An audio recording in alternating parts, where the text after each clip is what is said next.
to Lebanese state media. The attacks targeted the Wadi Farah area in eastern Lebanon, including a camp for displaced Syrians.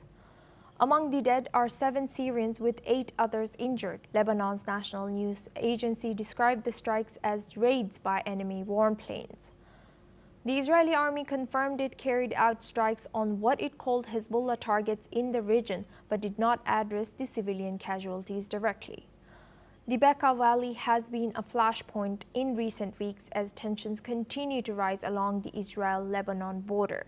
The strikes come amid escalating cross-border violence, raising fears of a broader regional confrontation involving Syria, Hezbollah, and Israel.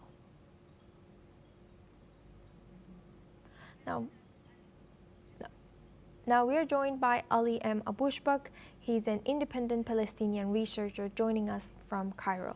Thank you, Ali, for joining us today. Good to see you.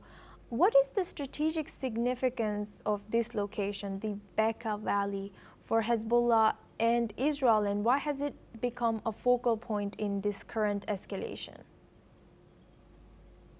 Thank you, Osma, for having me. By the way, this is not the first violation from Israel about the ceasefire between Lebanon and Israel that has been in December 2024.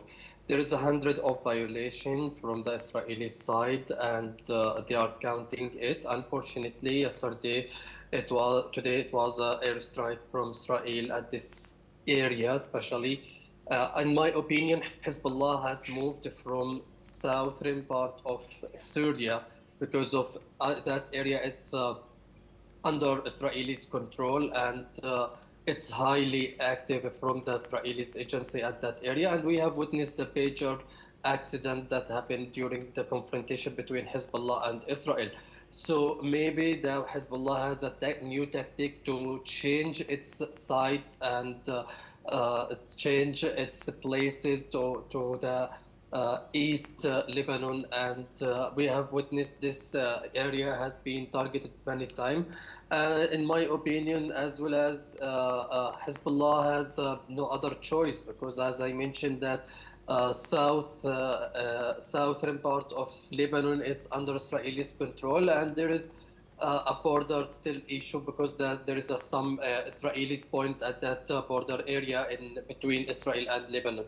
So the things is killing a command, and Israel claims that the target or assassination it was for the commander of Hezbollah, and we have witnessed several of Israeli aides to the affiliation or about the membership of Hezbollah.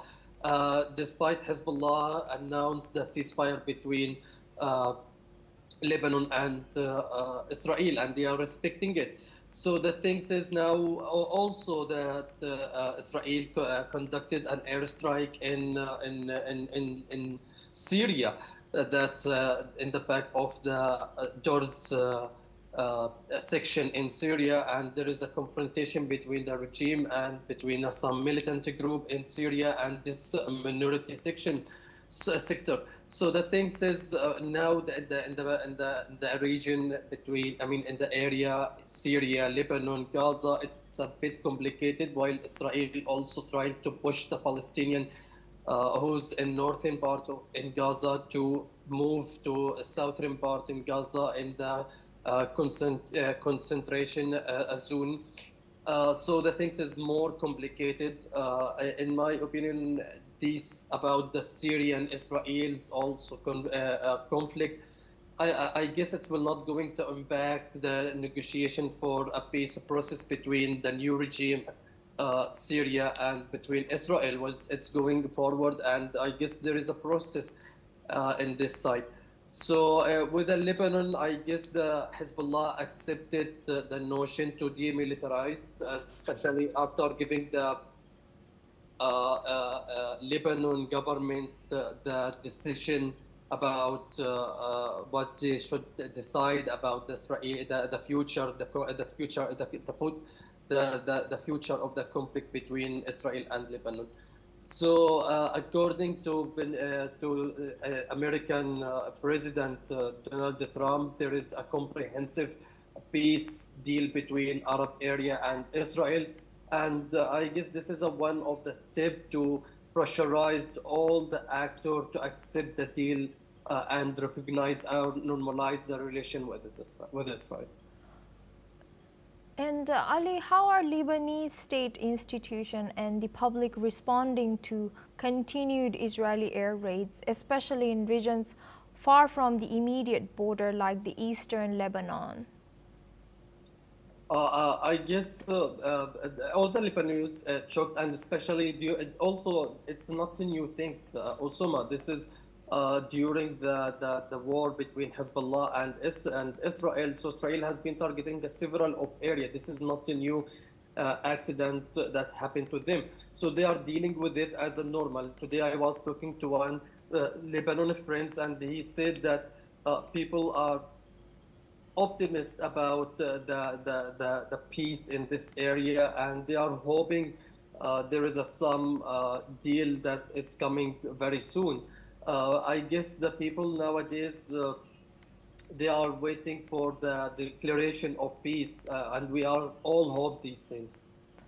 And how does Lebanon see it as? Are they not trying to, or is there any Lebanese army that is trying to counterattack these Israeli airstrikes that are continuing in their own land?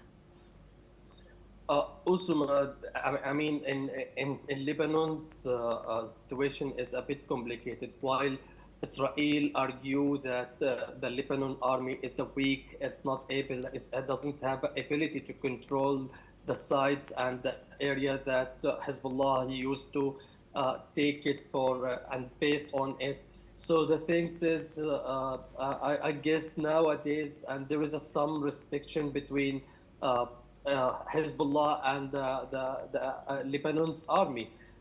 This is on one side. On other hand, that what are you talking?